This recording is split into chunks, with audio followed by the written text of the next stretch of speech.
All right, so here's a great example of canned animations and scripted outcomes. Another example of canned animations and scripted outcomes. So now, right here, this is what I do a lot of times to the computer when I want to get an easy layup. So I got the paint clear. I make sure the paint is clear. I post the man up. I go for the spin. And typically I can break through right here.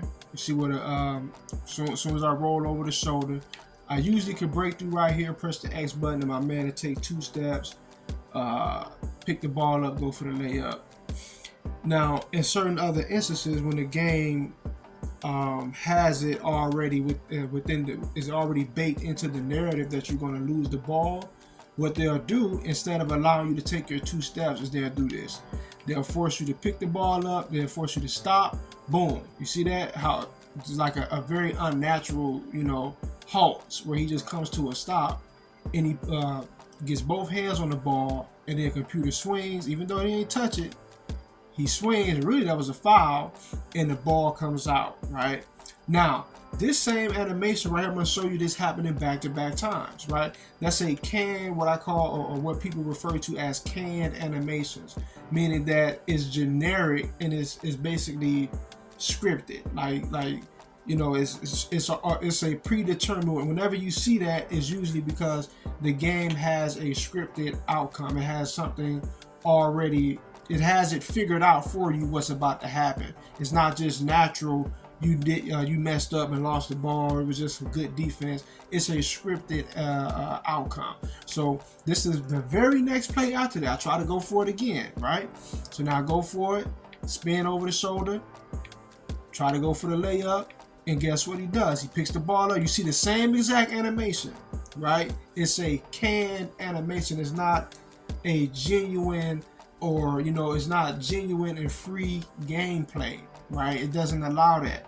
Is everything that you're playing, there's an element of it where it's scripted, and there's an element of it where you have a certain level of control, and it just depends on the scenario and what the algorithm wants the outcome to be. That's going to determine what level the scripted element is going to have, or what effect the script is going to have, and what effect you're going to have.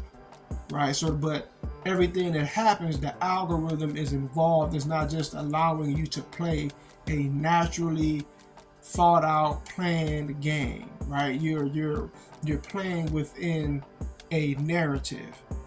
Right, that's what makes 2K, especially in the more recent years, it makes it damn near unplayable. I remember 2K23, man, I barely played it.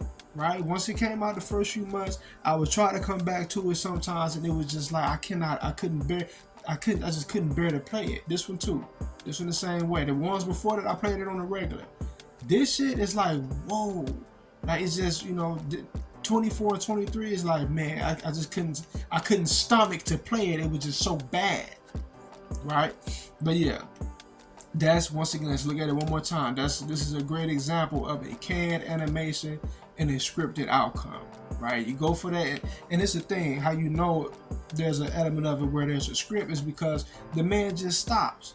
In any other situation, for the most part, once I get to that point right there, I can take my 2 steps and go for the layup.